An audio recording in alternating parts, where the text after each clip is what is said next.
Morning.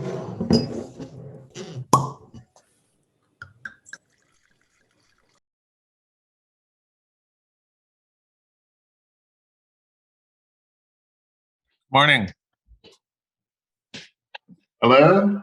How's it going? Good, good. How are you doing, James? Good, very good. Well, great to see you guys. Tell me, you have 2019 and 2018. Tell me your thoughts about those two vintages. Sort of a rhetorical question. I mean, I know how great they are, but I'd like to hear it from you guys. Yeah. Sure. I mean, I think I can start, David. I would say that there, a lot of times, as I'm sure you know, and you see, in California, a lot of times we'll get vintages where 2, 3, 4 in a row, you don't really see such a big difference, because it's not like Burgundy where, 3 out of 10 years, maybe you've got rain throughout harvest. But for me, I mean, really, speaking both in terms of Sonoma and our Zinfandels and also at Monte Bello, I would say more so in Sonoma. I thought there was some pretty, one of the biggest differences I saw was simply that in 18 we had relatively lower yields, and then as the vine frequently does, it rebounded in 19, and 19 was a big crop. So 19 in a lot of ways, the more I taste them, especially now that they're in bottle, it reminds me a lot of 1997, which was the first vintage I really went through at Ridge. And I remember it was just this bumper crop of, just incredibly friendly wines, very fruit forward, and a lot of people said, well, they're never going to age. I had a 97 Lytton Springs about a year ago that was just singing. So, for me, I think definitely the 19s are much more forward, generous, especially with fruit. Whereas 18, you've got that more tight-fisted, tightly wound sort of character to most of the wines. How interesting, because Napa, for example, 18, it was a big crop, as you know, and there was a lot of crop thinning. Paul Hobbs was saying that they had to go, 2 or 3 times, just they couldn't keep it back. And then when you taste the wines, they're how you describe the 19.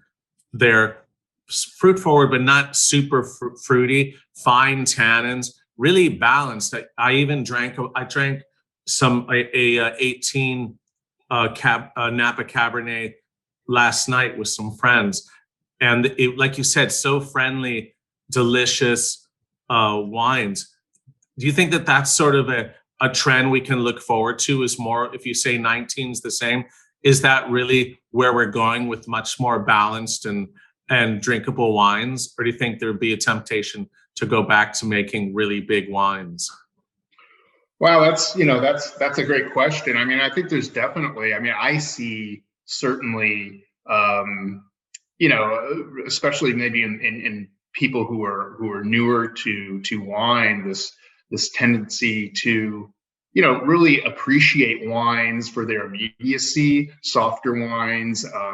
We see a lot of interest in lighter reds, and when you think about, when I was leaving Kermit Lynch, years ago, was sort of when the whole, all those producers in Morgon, like Foyard and Thévenet and Lapierre were getting going. And, back then I said, oh, maybe this is a fad, but it's still happening. I can't say, I don't know. I can't say exactly. You just mentioned my house pours. I drink at least one of those wines every week. I do too. So you're talking to the right guy. We're on the same page. I love that. Yeah. Yeah. I totally agree with John. I think those two vintages, I think the styles reflect the vintages. I don't necessarily reflect that reflects a major change in winemaking in California yet. I think there's certainly an underground trend towards lighter reds, and we're certainly looking at that seriously in terms of our portfolio. but I don't know if it's a mega trend yet. I still think there's a lot of people making big Napa wines and selling them, and not really ready to make any major changes stylistically. I think from my tasting, I see that a general trend since 2011 that people were making more balanced wines, and even guys like Jean Olney from who used to be at Alpha Omega, even he's just dialing it all back. So I think that that's a great trend. But you guys never really dialed it really up. You kept the Ridge style, and Ridge style, in my opinion, has always been about drinkability. Yeah, no, you're absolutely right. Especially when, when you talk about, if you're talking about Monte Bello, I mean, we never wanted to be making a super ripe Cabernet, but we never even really had the possibility in the Santa Cruz Mountains of doing it, because it's cool climate. But on the other hand, if you look at Zinfandel, certainly I'm delighted looking back over the decades that Paul had no interest in following the, sort of the bigger is better mentality of 15-16% alcohol wines. When people buy any of your wines, they know exactly what they're getting. They know, sure, there's differences in vintages, but that you're going to have a very drinkable, beautiful wine that, by the way, also ages very well. Like, actually, I'm going to show you something. Hold on. Where'd you go? I guess we'll start drinking. Guys, look at this. We drank this last week. Geyserville 75. Wow. With the Wildman label on it. Yeah. That's great. There's a few guys that have old Ridges, like weird, like even a non-vintage stuff from the 70s. Yeah. But they ate that thing was in perfect shape still. Like, what? It was really good. Yeah, that's great. So there's the proof. And tell me a little bit, what's your thoughts about Zinfandel? We have 3 of them, but just what's your general thought about Zinfandels right now? Where do you think it's all going? I know you've always made balanced Zinfandels that I really love, but is there a general trend toward that, or you just keep with what you're doing? Well, I mean, I think obviously we've got we've got Zinfandels that we've been making, like the 75 Geyserville for decades, and I think it's one of the advantages of Ridge. In other words, Paul over all those years has really, I think, singled out some of the best places to be growing Zinfandel in California. So certainly we're sticking with the vineyards we've always been making wine from.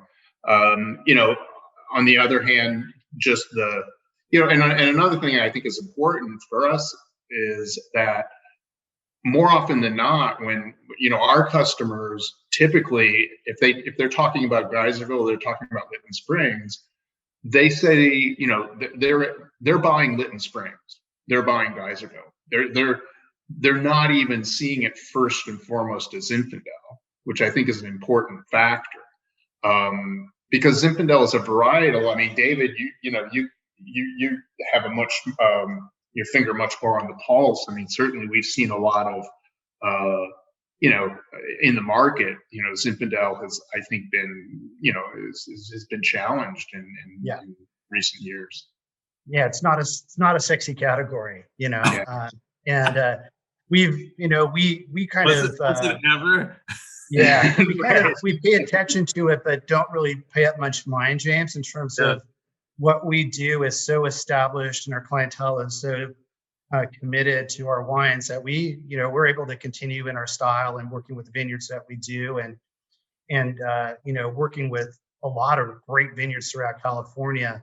I mean, what we're seeing is prices of Zinfandel are going down in Sonoma County, and there's people are having some challenges with it, to be honest, in terms of not really being able to compete. I mean, first it was Syrah, then it was Pinot Noir. It never seems like Zinfandel is the rage of the day. I mean, my old boss used to say Zinfandel is the prince who will never be king, right? And I think that's really true. Yeah. It has European roots, but it's not royal roots necessarily, right? No. So, yeah. I have the Chardonnay. We've already rated it, but I'm always a fan of it, and it's consistently an excellent wine and has lots of freshness besides richness, and that's something too that sometimes Ridge is so associated with reds, but you have a great following for your estate Chardonnay. Oh yeah, I mean, no question about it. It's the only problem we have is we can't seem to make enough. And that's, in all honesty, that's one of the things that has always limited the Chardonnay is that, going back to the 60s, Ridge first planted it in parts of the vineyard that had the most limestone outcroppings. And, limestone is rare in California, but we do have it, especially in certain places on Monte Bello. And that's where we've always planted the Chardonnay, but that has kind of limited the production. So how many acres do you have of Chardonnay then? We have just about 20 acres planted right now. Okay. Yeah. Well, that's by some standards, that's quite a bit. Yeah, it seems like a lot, but for a long time, the Chardonnay was the only white wine we produced. So, it was about 3 or 4% of our production, but the only white wine in our portfolio. So you always have to set aside an amount for the tasting room because they always have to have a white wine on premise, right. And that was it. And so once you do that, there's not a lot to spread around to everybody else. So it was always, in high demand given the quantities. And you have two tasting rooms too. Yes. Yeah, that's right. Yeah. So yeah.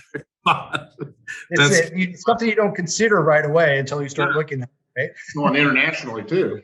Yeah. No, I get it. But it's always an excellent wine. It seems to have this, it has a nice underlying freshness, and the acidity seems strong in it.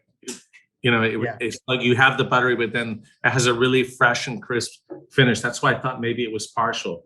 But no, anyways, it's another excellent wine in 19. So now we're starting with the Zins. Which one do you want to start with?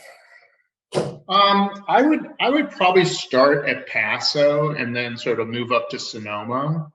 Yeah. So the Paso Robles 2019. In terms of picking Zin, it's you really have to be careful, right? It can really go up a few degrees very quickly. Absolutely. I mean, it's a relatively thin skin grape, and it's growing in obviously warm to hot climates, and it'll start to raisin up very quickly. So, for example, that wine has some raisin and pepper character. It has some dried fruit character, but then it has a really nice balance to it. It's only, for me, medium bodied. Like, how do you get that? Where you have the sort of late ripened fruit character, but at the same time, it's very fresh and balanced. How do you do that? I think one of the first things that is really, especially when you're talking about Zinfandel, I think it's incredible. I mean, first, it's one of the few wines we make, or one of the few vineyards we work with, which is actually 100% Zin. Because usually we're working with old field blends.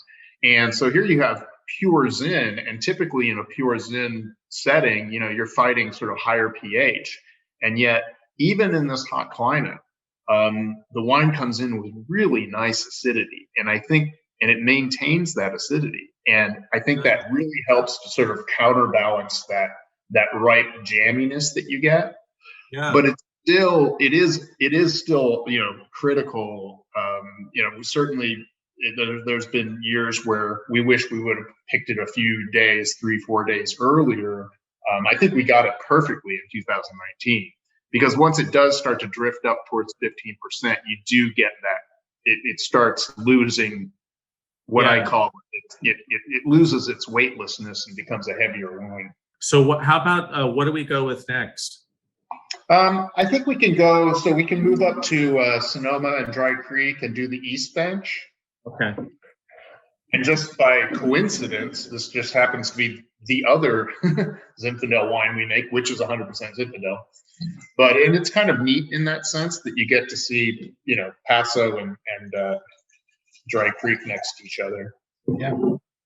This almost tastes like it has a sort of Pinot sensibility to it. It's interesting that you said that, and that's one of the things, like what I was saying. This really exemplifies what I was saying about the 2019 Zinfandel being that upfront, really focused fruit expression, more towards the red spectrum. And I think that's a good point. I hadn't really my mind hadn't gone all the way to Pinot, but Yeah. I think there is something about that. Because there's this sort of one-dimensional red fruits, but then the tannins are spread across the palate. Mm-hmm. And really beautiful. So let's try the Boatman then. Sure. This has more of the spices, and some dried fruits. Yeah, it's a really, really neat vineyard. It's actually, so if you look at Geyserville, Lytton Springs, obviously the vineyard right here at the winery. I'm up at Lytton Springs right now. And then you go just to the east by a mile and a half, and you're at Geyserville. And almost you put a pinpoint right between the two vineyards, and that's where the Boatman vineyard is. Beautiful vineyard, all terraced. I always say it kind of looks like, it sort of looks like Chateauneuf-du-Pape if you like took Chateauneuf-du-Pape and you turned it into a bunch of terraces. I mean, the big old Gallet rocks. It's really beautiful. Well, three very distinct styles, and they're very, very different, which is really fun. I think that's sort of the tagline for Ridge, I think, in a lot of ways, is that the winemaking is pretty consistent across all the Zinfandels and all the single vineyard Zins. So really the only difference that you're going to perceive, hopefully, is the vintage and the character of the vineyard. And I think, that's always been the test, is finding those sites that year after year can have that distinctive style that that we can replicate. How so interesting. I think you pinpointed it. Yeah, rather than just having a wine that's, let's say, varietal or more typical Zinfandel character with lots of dried fruits, alcohol, and ripeness. These are very, very different and are really, really fun to taste and drink. Okay, so this is your blend, but mostly Zin from Geyserville. Yeah, so this is the Geyserville, which is, it's a classic field blend. And what's unique about the blend at Geyserville is how much Carignan there is. Typically, Petite Syrah is your secondary varietal, mixed in with Zin, and it's sort of flip-flopped at Geyserville because you have usually it's over 20% Carignan. I think it's a little less this year, and then Petite. And I think it, again, sort of speaking of the whole acidity thing, I think it's another thing that gives that fruit sort of a brightness to it.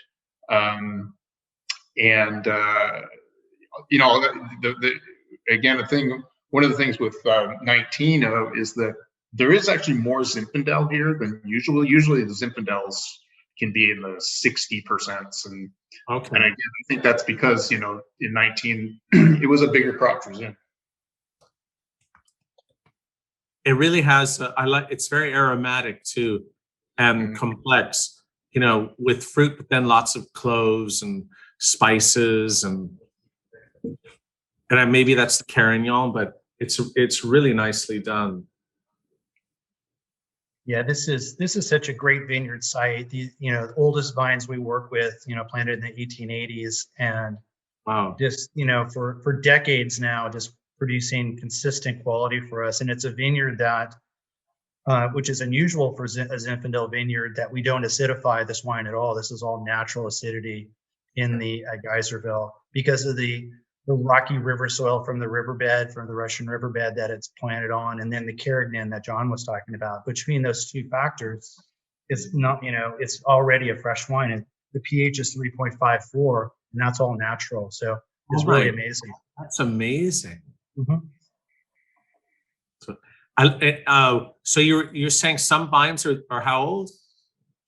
The oldest blocks go back to about 1885. Yeah, so it's called the Old Patch. Those are ungrafted, right? No, that's on St. George. That's on St. George. On St. George, okay. Yeah. Grafted. Is it one of the oldest, or is it the oldest parcel of vineyards in California? No, there's I would say it's one of the oldest, but I think there is. I think there are a few other vineyards that are actually go back a little farther than that. We'd have to ask David Gates. Okay, let's go to the estate cab. Yep.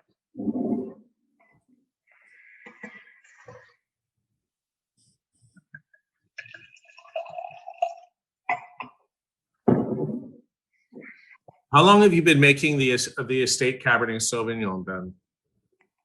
Well, we first, David will correct me if I'm wrong, but I think in 1978 was the first time we started making what we called the Santa Cruz Mountains Cabernet. Yeah, so that's right. And when we said Santa Cruz Mountains, it was all from Monte Bello, but we just called it Santa Cruz Mountains. So, but then in, was it 2008, David, that we actually 2008? Good memory, John. Yes, that's right. Yeah.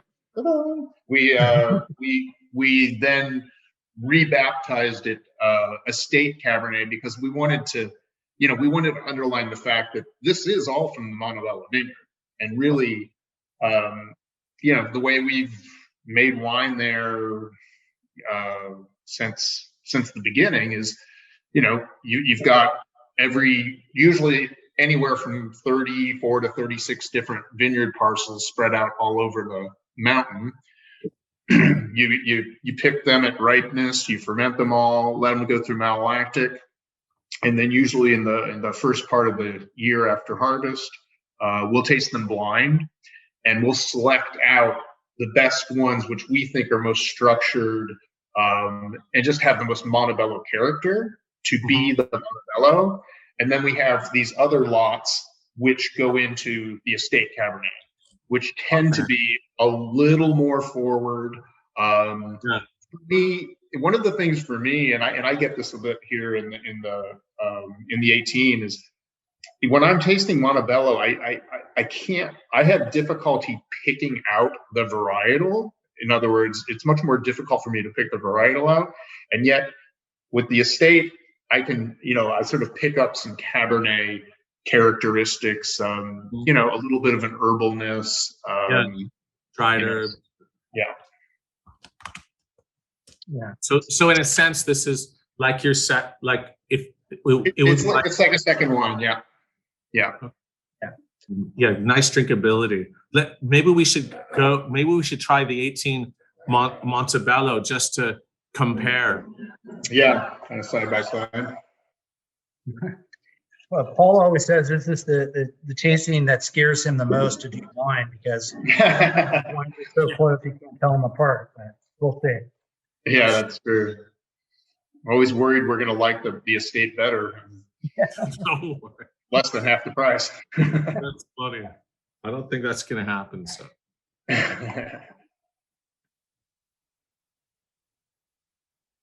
We typically de-acidify a number of our fermentations at Monte Bello. Yeah, this is 3.48 for the 18. Really? Yeah. So, de-acidifying, is that mostly higher grapes coming from higher parcels up the mountain? Yeah, most of them are. And as we sort of were alluding to earlier, generally, as you go up the mountain, it's more and more and more of those parcels that end up in the Monte Bello year after year.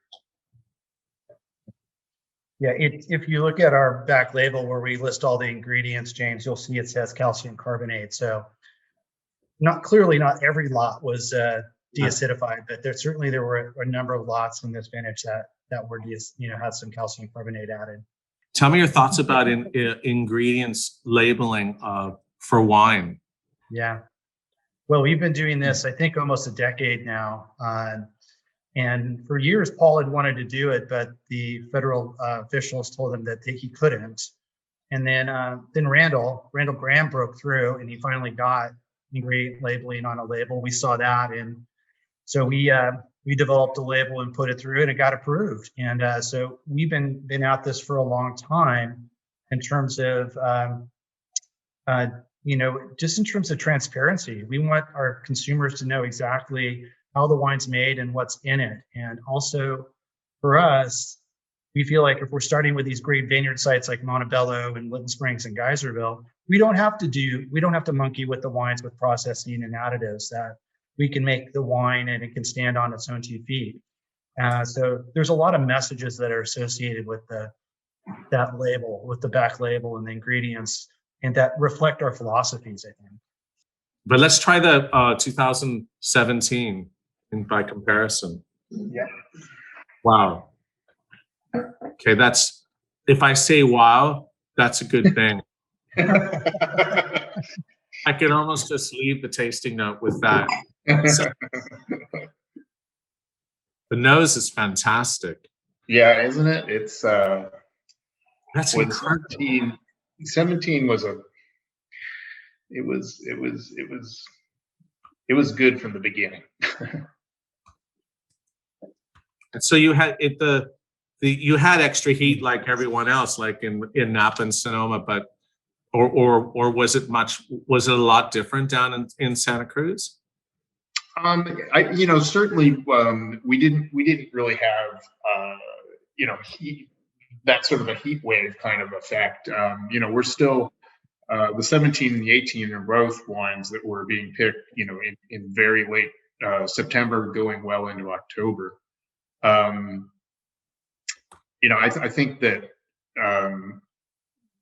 for me, one of the differences that I can remember is that the fermentations in 17 were these sort of, they're natural fermentations, so you never can be quite sure exactly how fast they're going to go. And they were sort of slower in 17, and I think that sort of helped really get this thorough and yet kind of gentle extraction to the wine, because it just has such, getting back to that sort of idea of that almost just power and richness without being heavy, without being sort of still kind of ethereal and yeah. The power comes from the concentration, John, right? Not from high alcohol or ripeness. It's a different kind of power. Yeah. The aromas are incredibly complex, with everything from blackberries and black currants to even conifers, black olives. It's just a perfect nose, perfect aromas. And then the palate is concentrated, but also at the same time very agile. And what was the word you were using for the Zinfandel? It was like sort of, I don't know, it's like a dense cloud, but it's floating in the sky. Yeah, weightless. By the way, weightless. By the way, it's 10 a.m. and I'm saying that, so that's a good sign. That's a good start to the day. But weightless, exactly. That's the word.